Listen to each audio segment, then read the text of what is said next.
పోరుతో TDP కంచుకోటలో కొత్త రాజకీయానికి తెరలేచిందే. కండువా మార్చి టికెట్ తెచ్చుకున్న ఎంపీని అక్కడి ఇంటి పోరు గట్టెక్కిస్తుందే. సింహం సింబల్తో గర్జిస్తున్న మాజీ ఎమ్మెల్యే ప్రత్యర్థులపై పంజా విసురుతారా? రాజుల యుద్ధంలో అక్కడ విజయ పతాక ఎగురవేసేదెవరు? రణక్షేత్రంలో ఓడిపోయేదెవరు?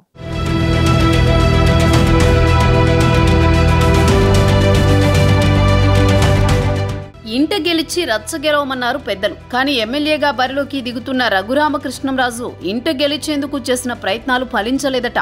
దీంతో నిత్యం రచ్చబండలో కూర్చుని ఆయన రచ్చ గెలుస్తారా లేదా అన్న చర్చ జరుగుతోంది. ఇప్పుడు సంక్రాంతి కోడి పందాలు అంటేనే ముందుగా గుర్తొచ్చే రఘురామకృష్ణంరాజుపైనే ఇప్పుడు గోదావరి జిల్లాలో భారీగా బెట్టింగులు కాస్తున్నారట. దీనికంతటికీ కారణం టీడీపీ మాజీ ఎమ్మెల్యే వేటుకూరి శివరామరాజు అలియాస్ కలువపూడి శివ అంటూ చర్చోపచర్చలు జరుగుతున్నాయట.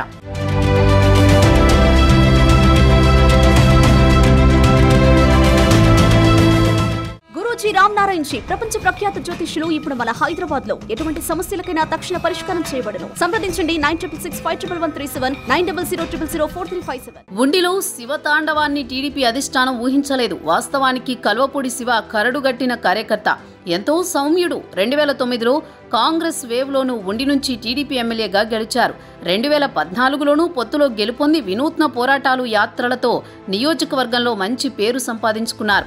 అయితే 2019లో పార్టీలో అంతర్గత కారణాలతో ఆయన సన్నిహితుడు మంతెన రామరాజుకు ఉండి అసెంబ్లీ టికెట్ ఇచ్చింది టీడీపీ అధిష్టానం. నర్సాపురం ఎంపీ అభ్యర్థిగా టీడీపీ నుంచి పోటీ చేసిన కలువపూడి శివ, వైసీపీ అభ్యర్థిగా పోటీ చేసిన రఘురామకృష్ణంరాజు చేతిలో దాదాపు 30,000 ఓట్ల తేడాతో ఓడిపోయారు.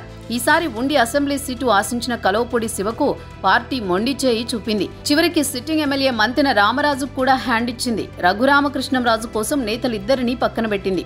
వాస్తవానికి వైసీపీ ఎంపీగా గెలిచినా కొన్నాళ్లకే ఆ పార్టీకి దూరమైన రఘురామకృష్ణంరాజు బీజేపీ గూటికి చేరారు. కూటమి పొత్తుతో ఈసారి టికెట్ పక్కా అనుకున్న రఘురామకృష్ణంరాజుకు బీజేపీ నాయకత్వం షాక్ ఇచ్చింది. దీంతో పసుపు కండువా కప్పుకున్న రఘురామకృష్ణంరాజు కోసం ఉండి సీటు త్యాగం చేసింది టీడీపీ అధిష్టానం. అయితే అప్పటికే నియోజకవర్గంలో ఓవైపు కల్వపూడి శివ, మరోవైపు మంతెన రామరాజు సీటు కోసం యుద్ధం చేస్తుండగా ఆ ఇద్దరిని కలుపుకుని ఉండి ఎమ్మెల్యేగా 40,000 ఓట్లకు పైగా మెజారిటీతో గెలుస్తానంటూ వచ్చిన రఘురామకృష్ణంరాజుకు గట్టి ఎదురు దెబ్బలు తగులుతున్నాయట.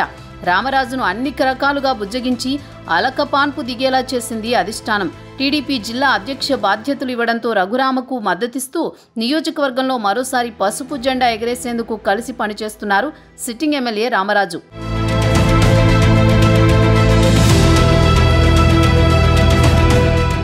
మొదట రామరాజుకే ఉండి టికెట్ ప్రకటించింది టీడీపీ అధిష్టానం. అయితే తెరపైకి రఘురామకృష్ణంరాజు రావడంతో పొలిటికల్ పిక్చర్ మారిపోయింది. మంతెన రామరాజు కోసం పోరాటాలు, ఆమరణ నిరాహార దీక్షలు చేసిన వారు ఈ పరిణామాలతో ఆలోచనలో పడ్డారు. రామరాజుకి న్యాయం జరిగినంత మాత్రాన తమకు న్యాయం జరుగుతుందా అన్న మీమాంసలో కొందరు ఉండిపోయారు. రఘురామకృష్ణంరాజు తెలుగుదేశం అభ్యర్థిగా నామినేషన్ వేసి ప్రచారం వేగంగా పెంచగా రామరాజు వర్గం మినహా పక్కా తెలుగుదేశం అభిమానులు ఓవైపు, మాజీ ఎమ్మెల్యే కలువపూడి శివ అభిమానులు మరోవైపు అన్నట్టు మొత్తం 3 వర్గాలు ఎవరు ఎవరికి మద్దతిస్తారో తెలియదన్నట్లు తయారైందట. రామరాజుకు కాకుంటే శివకే తన మద్దతు అంటూ కొందరు మాజీ ఎమ్మెల్యే శిబిరం వైపు చూస్తున్నారట. నాయకుడు ఎవరైనా పార్టీ గెలుపే ముఖ్యమంటూ మరికొందరు రఘురామ వైపు మొగ్గు చూపుతున్నారట. శివ ఎఫెక్ట్తో ఉక్కిరిబిక్కిరవుతున్న రఘురామకృష్ణంరాజుపై గీట దాటితే కొరడా జులిపించేందుకు ఎన్నికల అధికారులు కూడా ప్రత్యేకంగా ఓ కన్నేసి ఉంచారని టాక్.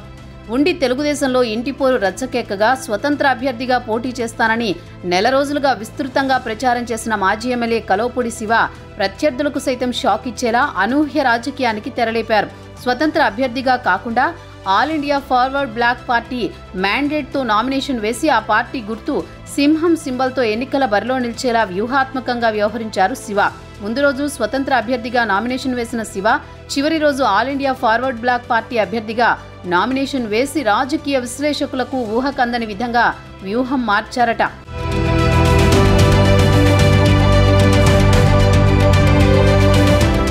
వాస్తవానికి ఉండి తెలుగుదేశం పార్టీ కంచుకోట. ఇక్కడ పార్టీ ఆవిర్భావం తర్వాత జరిగిన 9 అసెంబ్లీ ఎన్నికల్లో 8 సార్లు తెలుగుదేశం పార్టీ అభ్యర్థులే గెలిచారు. ఒక్క 2004లో రాజశేఖర్ రెడ్డి పాదయాత్ర ప్రభావం పడగా తర్వాత జగన్ పాదయాత్ర కూడా సైకిల్ స్పీడ్ని ఆపలేకపోయింది. అందుకు తగ్గట్టుగానే వైసీపీ అభ్యర్థి పీవీఎల్ నరసింహరాజు కూడా అంత యాక్టివ్గా లేకపోవడం, 2019లో ఓడిపోయిన అభ్యర్థి ఈసారి కూడా పోటీలో ఉండడంతో ఫ్యాన్ పార్టీలో కూడా అంత ఉత్సాహం కనిపించడం లేదు. అయితే టీడీపీకి వన్ సైడ్ అన్నట్లు పరిస్థితులున్నా కలువపూడి శివ బరిలో ఉండడంతో త్రిముఖ పోటీ తప్పదని చెప్పొచ్చు. వైసీపీ ఓటు బ్యాంకు చెక్కు చెదరదు, కానీ తెలుగుదేశం పార్టీ ఓట్లు మాత్రమే చీలిపోయే ప్రమాదం ఉందని చర్చించుకుంటున్నారట.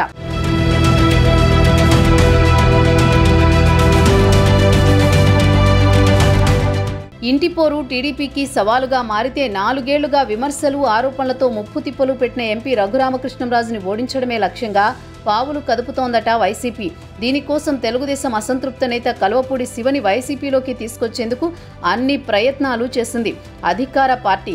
అయితే ఆయన స్వతంత్రంగా బరిలో నిలవటంలో అవసరమైతే వైసీపీ ఓటు బ్యాంకు కూడా కల్వపూడి శివకు దక్కేలా చేసి ఎలాగైనా రఘురామును ఓడించాలని కొందరు వ్యూహరచనలు చేస్తున్నట్లు గుసగుసలు వినిపిస్తున్నాయి. అయితే పిల్లి కొట్టుకుంటే ఎలుక పాలు తాగేసినట్లు తెలుగుదేశం అభ్యర్థి రఘురామకృష్ణంరాజు, అసంతృప్త నేత కల్వపూడి శివ ఎన్నికల బరిలో తలపడుతుంటే గెలిచేది వైసీపీ అభ్యర్థి పీవీఎల్ నరసింహరాజు అంటూ భారీగా బెట్టింగులు కూడా కాసేస్తున్నారట పందెం రాయుళ్లు.